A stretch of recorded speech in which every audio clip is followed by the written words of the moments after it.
네, 오늘 시장 두 가지 키워드로 정리해보면서요. 투자 전략도 알아보겠습니다. 함께해 주실 분 신한투자증권의 신병재 부지점장입니다. 안녕하세요. 네, 안녕하세요. 예, 오늘 시장 분위기 가운데서 또 어떤 부분 주목해봐야 될지 첫 번째 키워드 보겠습니다. 시장이 보여준 퍼포먼스 그 가운데서 LG 디스플레이 재무 건전성 강화 역시나 오늘 OLED 얘기 많이 나옵니다. 디스플레이 이제 다시 봐야 될지 LG 디스플레이에서 1억을 LG전자한테 빌린다. 이게 어떤 의미가 있는 건지 전체적으로 짚어주시죠. 네, LG 디스플레이가 움직이다 보니까 OLED 전체적인 움직임이 좀 활발해지고 있는 분위기입니다. 정말 오랜만에 반등이 나왔다라고 하기 때문에 시장에서도 관심을 많이 더 갖고 있는 것 같고요.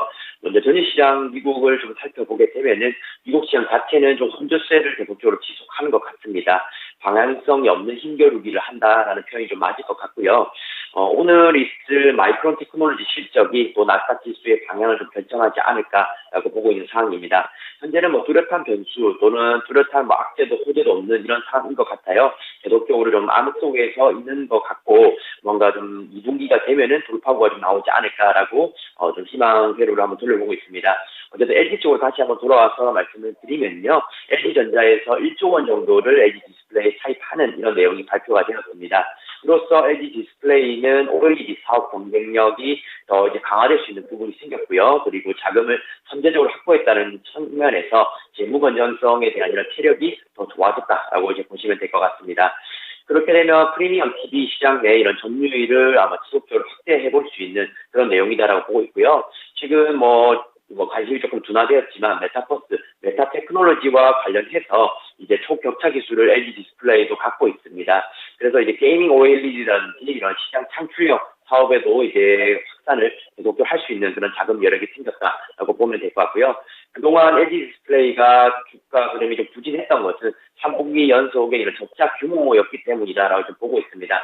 재무적인 부분 때문에 발목을 잡혔다면은 이번에 이제 차입금 규모가 1조 원 수준으로 나오게 되면서 다시금 바닥을 다질 수 있는 그런 기회다라고 보고 있고요. 초보 투자자분들이 보셨을 때, 1조를 빌린 것은 부담이지 않나라고 이제 보시는 분들도 있을 텐데요. 어쨌든 기업하는 입장에서는 현금 여력, 유동성 비율이 생겼다는 것은 굉장히 큰 호재다라고 보시고 접근하시는 게 좋을 것 같습니다. 그래서 LG 디스플레이 한번 차트를 보시게 되면요. 오늘 지금 윗골이 달고 내려오긴 했지만 아직도 5% 가까이 상승하고 있는 상황입니다. 주봉이나 월봉상에서 봤을 때도 바닥 다지면서 올라오고 있는 이런 분위기이고요. 위쪽에 이 이평선 돌파를 하게 된다라면은 새로운 가격대 형성도 가능하지 않을까라고 보고 있습니다. 새로운 가격대 형성이라 하면은 2만 원대를 말씀을 드리는 건데요. 현재 가격에서 20% 정도 업사이드는 좀 충분히 열려 있다라고 보는 시각입니다. 그래서 LG 디스플레이가 올라간다라고 한다라면은 함께 움직였던 덕산 네오룩스도 한번 살펴볼 텐데요. 마찬가지로 OLED 관련된 업체입니다. OLED 이런 핵심 구성 요소인 유기재료 생산을 하는 기업인데요. 아무래도 LG 디스플레이보다는 좀 더 가볍게 움직이고 있습니다. LGD가 5조 규모의 시총이었다면 덕산은 이제 1조 규모의 시총 기업입니다. 그렇다 보니까 조금 더 베타가 좀 높은 이런 상황이기 때문에 주가는 좀 더 가볍게 움직이고 있다라 보시면 될 것 같고요. OLED 같은 경우는 좀 많이 쉬었던 이런 내용이 있기 때문에 이번 모멘텀으로 인해서 당분간은 랠리를 좀 이어가지 않을까라고 의견 드리고 있습니다. 덕산 네오룩스 같은 경우는 월봉상이 이평선까지 도달했기 때문에 좀 더 가벼워진 이런 상황이라서 사실상 차입은 LG 디스플레이가 있지만은 주식 투자 같은 경우는 덕산 네오룩스 쪽으로 하시는 것이 수익성 면에서는 좀 더 탁월하지 않을까라는 의견 드리겠습니다.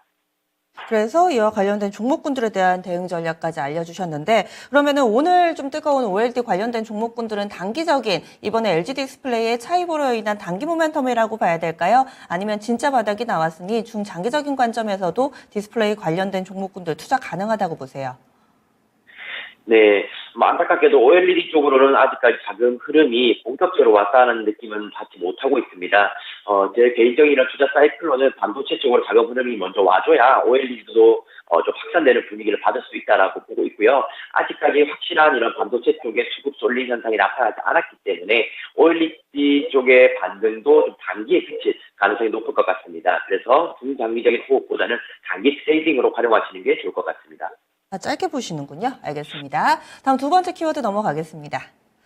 우리가 집중해 봐야 될 두 번째 키워드, 첫 번째는 LG 디스플레이를 비롯해서 OLED 쪽 봤고요. 로봇 일상화 시대 기대감입니다. 로봇 관련된 종목군들이 장 초반엔 강한 듯 보이다가 지금 좀 탄력이 둔화되는 경우도 있는데 로봇 일상화 기대감, 오늘 또 컨퍼런스 관련 컨퍼런스도 하나 있더라고요. 어떤 내용이 있는지 알려주시죠. 네, 연초부터 이제 가장 좀 시장을 좀 뜨겁게 달궜던 이런 테마가 로봇, AI, 2차 전지 이쪽이었습니다. 2차 전지는 에코프로를 필두로 해서 계속적으로 상승했다가 지금 조정에 살짝 들어가는 모습이고요. 그런 자금들이 로봇 쪽으로 일부 이동이 좀 되었지 않나라고 보고 있습니다. 시가의 대부분 다 객상승하는 이런 모습 보여줬다가요. 지금은 십자형 형태의 캔들 모양을 만들고 있는데 그 내용 한번 살펴보도록 하겠습니다. 2023년 로봇 미래 전략 컨퍼런스가 개최가 되면서 시장의 주목을 다시 좀 받고 있다라고 보고 있습니다. 그 내용은 정책적 좀 이런 지원을 통해서 제조업이라든지 또는 서비스 그래서 국내 이런 로봇의 대중화를 추진하는 그런 내용이 좀 발표가 되었고요. 로봇이 만들어진다는 것은 그 안에 들어갈 인공지능이라든지 모빌리티 기능까지 포함되는 첨단 기술의 융합체다라고 이제 보시면 될 것 같습니다. 그래서 삼성전자, 현대차 또는 포스코, LG전자 유수의 이런 대기업들이 로봇 산업에 좀 뛰어들고 있는 이런 상황이기 때문에 아직까지는 테마는 꺾이지 않았다라고 보고 있고요. 대장주는 과거에 우리가 많이 움직였던 레인보우 로보틱스가 좀 대장주 역할을 했었다라고 보고 있습니다. 먼저 차트를 한번 살펴보게 되면 현재는 지금 보합권에서 움직이고 있지만은 어쨌든 일봉이나 주봉, 월봉 이렇게 계속 보셔도 깨지지 않는 이런 일반적인 조정의 모습을 보여주고 있습니다. 특히나 오늘 이런 상황에서도 밀리지 않고 잘 버티고 있다는 것은 아직까지 로봇 섹터의 투자 심리는 살아있다라고 보면 될 것 같고요. 사실상 이런 정부가 뒷받침해주는 육성 정책은 생각보다 매기가 좀 길게 이어지는 그런 경우가 좀 많았던 것 같아요. 그래서 쉽사리 이렇게 매도하시는 것보다는 비중 축소를 조금씩 해나가면서 전체적인 비중을 아예 다 삭제해버리는 이런 과오는 좀 범하지 않는 것이 좋을 것 같습니다. 그래서 로봇 같은 경우는 중장기적으로도 좋은 섹터이기 때문에 계속적으로 홀딩이라든지 재진입이라든지 이렇게 검토하셔서 보시는 게 좋을 것 같고요. 그리고 오늘 가장 좀 강하게 움직여서 로봇스타도 한번 살펴보겠습니다. 지금 시가보다는 좀 내려간 모습입니다. 지금 음봉의 모습 보여주고 있지만은 저는 개인적으로 오늘 종가에 다시금 빨간 양봉의 모습을 보여주게 된다라면은 내일 윗꼬리 채우면서 연속성을 가져가 볼 수 있지 않나라고 보고 있습니다. 지금 차트상에서는 좀 부담스러운 이런 저항 구간이기 때문에 매도 물량이 좀 쏟아지고 있는데요. 사실상은 좀 더 추가적인 이런 모멘텀을 저는 보유하고 있다라고 보고 있습니다. 로봇사는 신제품에 관련된 이런 이야기도 있고요. 아무래도 삼성전자, LG전자들의 이런 로봇 산업 투자에 가장 좀 수혜를 받는 오늘의 분위기를 가지고 봤을 때는 내일 또는 이번 주 내내 로봇 섹터는 좀 관심을 받지 않을까라는 의견 드리겠습니다. 그 근거는 에코프로 BM이라든지 에코프로 등의 이런 기존 주도주들이 좀 쉬어가는 상태이기 때문에 그런 자금들이 로봇 쪽으로 옮겨갈 가능성이 있다라고 말씀드리고요. 마지막으로 유일 로보틱스 한번 살펴보겠습니다. 유일 로보틱스도 이제 보합권까지 내려온 상황인데요. 아무래도 로봇스타와 이제 레인보우 로보틱스가 보합권으로 내려가다 보니까 그렇게 된 것 같습니다. 마찬가지로 이 두 대장주들이 오늘 오후에 잘 움직여주거나 내일 시가에 다시 움직여준다라면은 다시 랠리를 같이 함께 할 수 있는 그런 분위기다라고 보시면 될 것 같고요. 과연 에코프로가 실제 어느 섹터가 움직일지 주목해서 단기 트레이딩에 임하시면 도움이 되실 것 같습니다.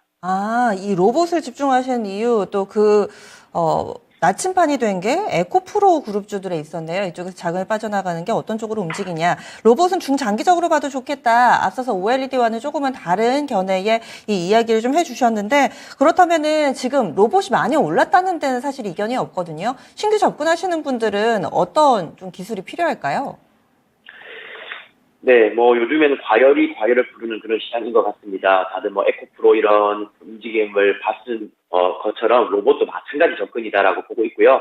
지금은 펀더멘털, 이런 실적적인 면, 이런 것도 중요하겠지만은 사실상은 성장성을 보고 접근하는 분위기인 것 같습니다. 그래서 저는 신규 접근도 아직은 유효하다라고 보고 있고요.